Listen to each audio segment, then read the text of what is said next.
kata kata kata មានន័យថារបៀបឬក៏វិធី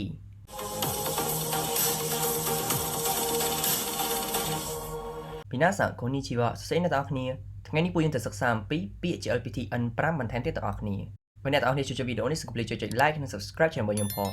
では早速やっていきましょうកុំឲ្យខាតពេលយើងចាប់ដើមទាំងអស់គ្នាពាក្យទី1របស់យើងថ្ងៃនេះគឺ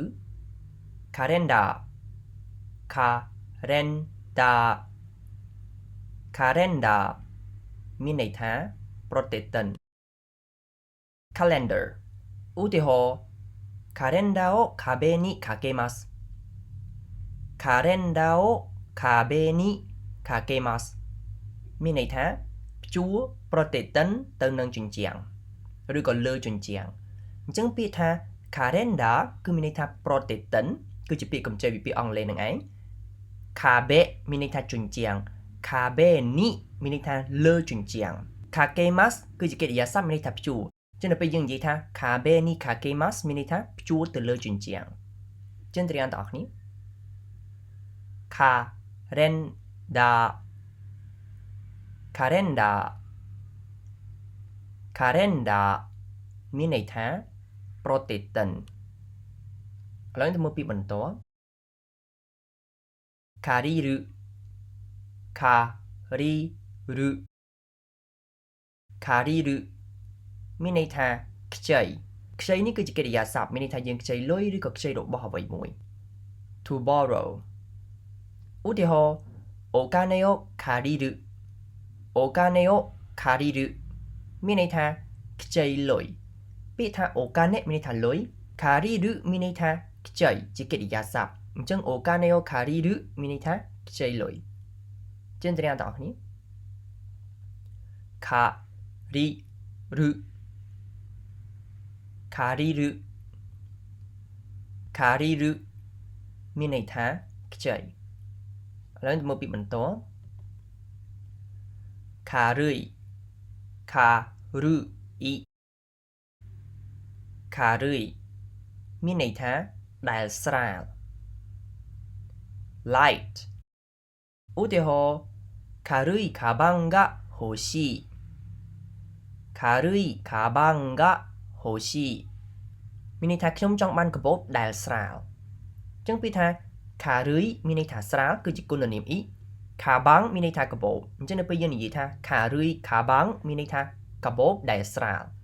が欲しいが欲しいមានន័យថាចង់បានអ្វីមួយអញ្ចឹងនៅពេលយើងនិយាយរួមចូលគ្នាយើងនិយាយថា軽いカバンが欲しいមានន័យថាខ្ញុំចង់បានកាបូបដែលស្រាលចឹងត្រៀមទាំងអស់គ្នា軽い軽い軽いមានន័យថាដែលស្រាលពីបន្ទាប់គឺ casa casa casa មានន័យថាឆ័ត្រ umbrella ឧទាហរណ៍ casa を差す casa を差すមានន័យថាបើកឆ័ត្រឬក៏ទូលឆ័ត្រអញ្ចឹងពាក្យថា casa មានន័យថាឆ័ត្រ 差すកន្លែងនេះគឺយើងបកថាទូលឬក៏យើងបើកឆ័ត្រអញ្ចឹងនៅពេលដែលយើងនិយាយជាភាសាជប៉ុនថា casa を差すគឺយើងចង់បង្ហាញពីសកម្មភាពមួយថាគឺយើងកំពុងតែកាន់ឆ័ត្រមានន័យថាពេលភ្លៀងយើងចេញទៅក្រៅជាងយើងបើកឆ័ត្រគឺយើងប្រើពាក្យថា casa を差すដែរមានន័យថាដំបូងមានន័យថាឆ័ត្រយើងអត់ទាន់បើកទេអញ្ចឹងនៅពេលដែលយើងបើកឆ័ត្រហ្នឹងគឺយើងអាចនិយាយថា casa を差すឬមួយក៏ពេលដែលយើងទូលឆ័ត្រដើរនៅក្រោមភ្លៀងហ្នឹងគឺយើងប្រើពាក្យថា casa を差すដែរចឹងត្រៀមទាំងអស់គ្នា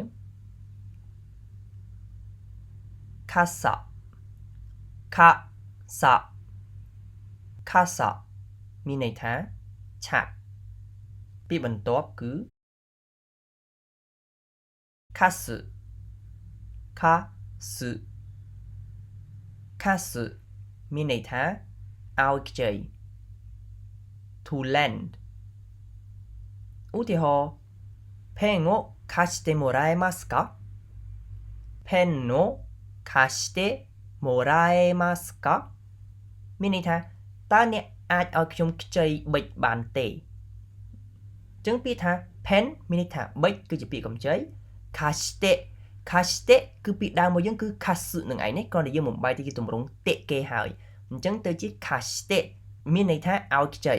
ដល់ពេលពាក្យもらえますかគឺជាសំណួរដែលយើងសួរទៅកាន់គេថាតើគេអាចធ្វើអ្វីមួយឲ្យយើងបានអត់អញ្ចឹងដល់ពេលយើងភ្ជាប់ជាមួយនឹងពាក្យថា貸すរបស់យើងនេះវាទៅជា貸してもらえますかមានន័យថាយើងសួរគេថាតើអ្នកអាចឲ្យខ្ញុំខ្ចីអ្វីមួយបានទេអញ្ចឹងកន្លែងនេះគឺយើងចង់ខ្ចីអីគឺខ្ចីប៊ិចនេះ pen o ですねជឿនត្រានទាំងអស់គ្នា貸す貸す貸すមានន័យថាឲ្យខ្ចីឥឡូវទៅមើលពាក្យបន្ទាប់កាតា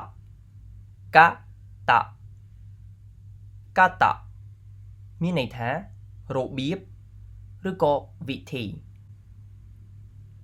way of doing something ឧទាហរណ៍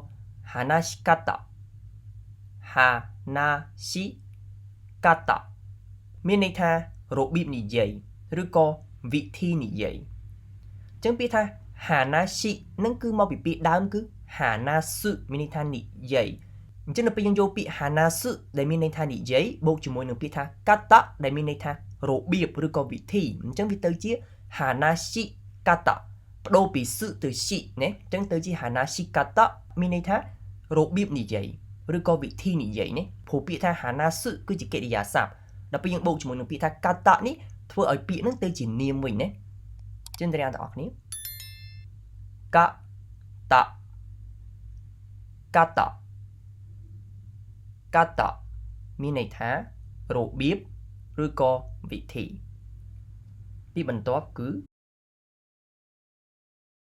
ខាតេខាតេខាតេ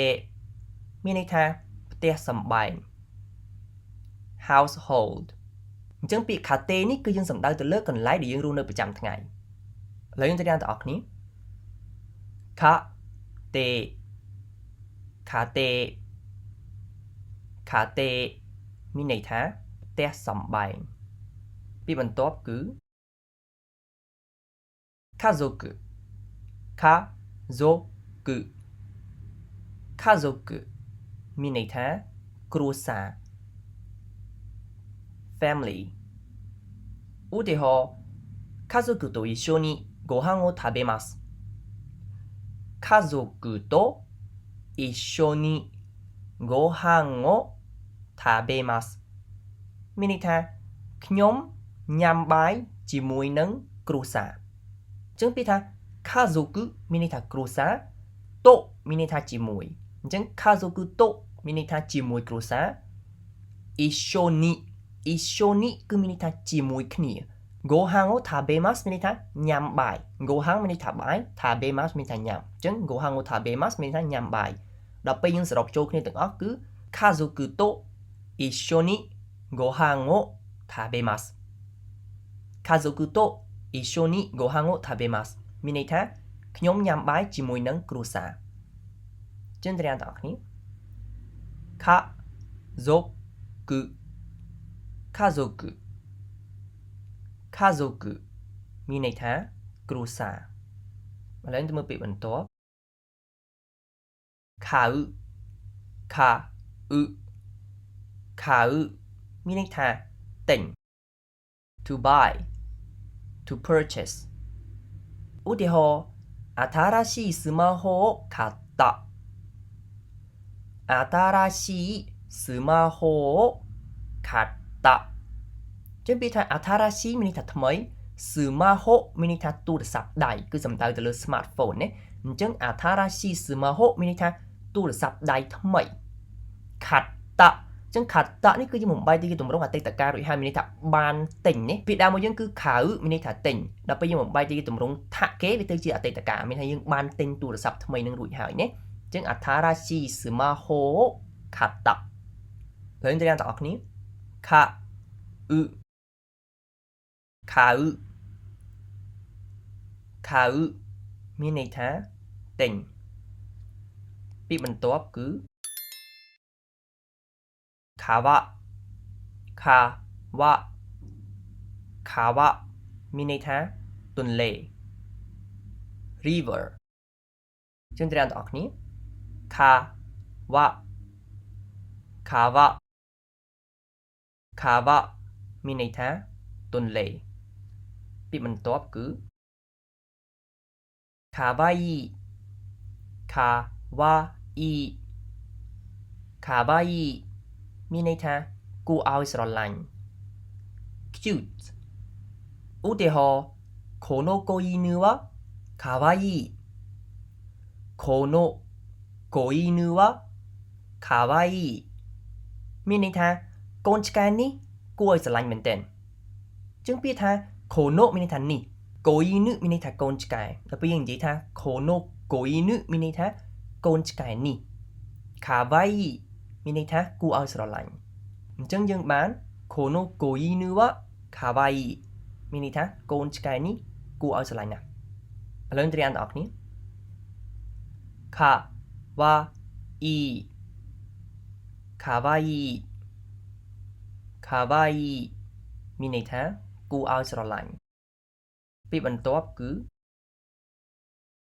風風風មានន័យថា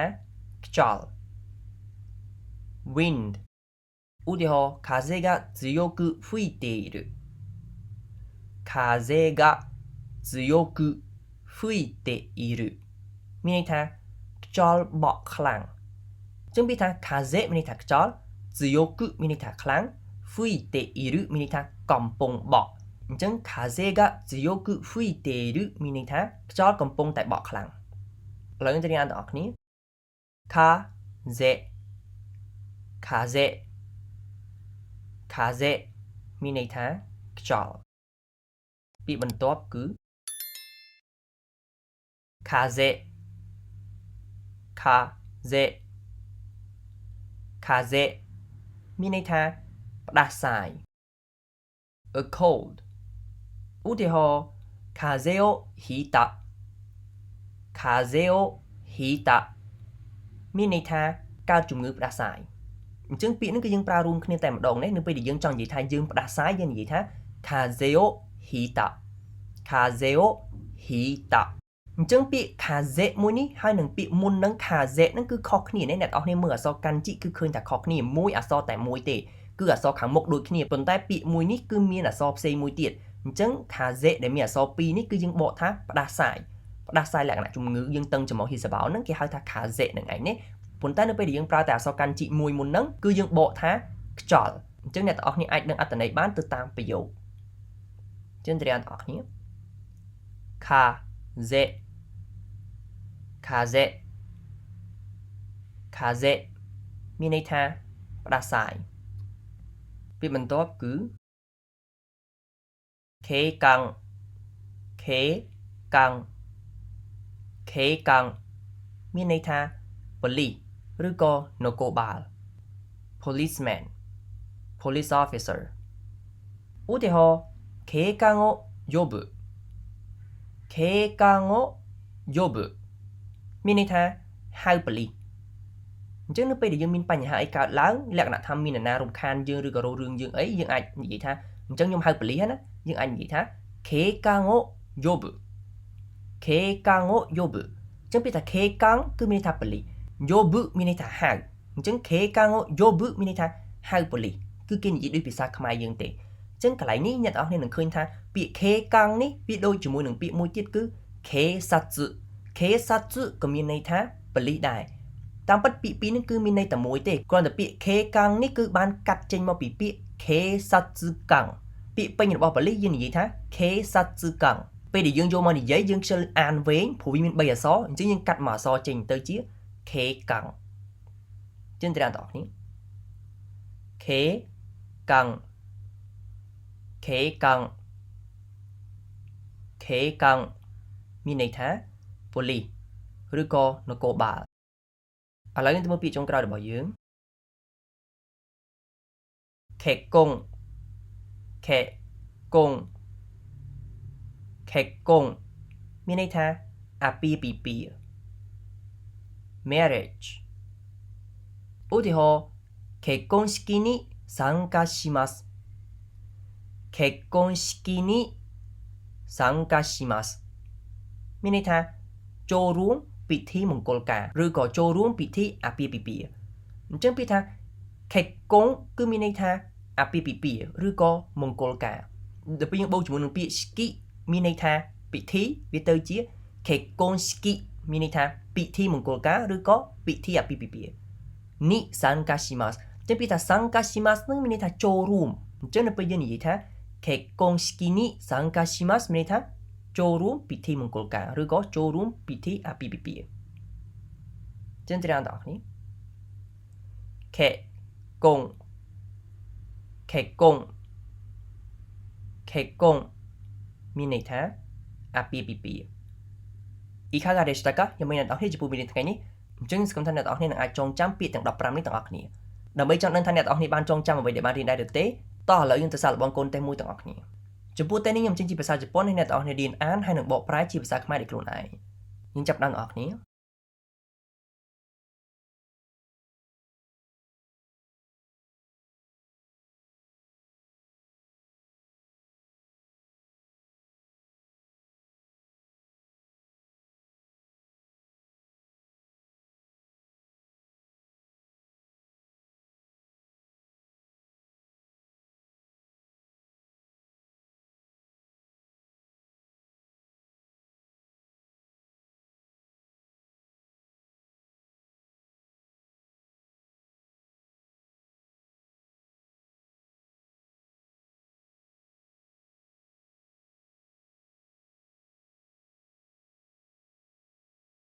យ៉ាងម៉េចអ្នកនរគ្នាថាអ្នកនរគ្នាឆ្លើយត្រូវទាំងអស់ហើយឬនៅ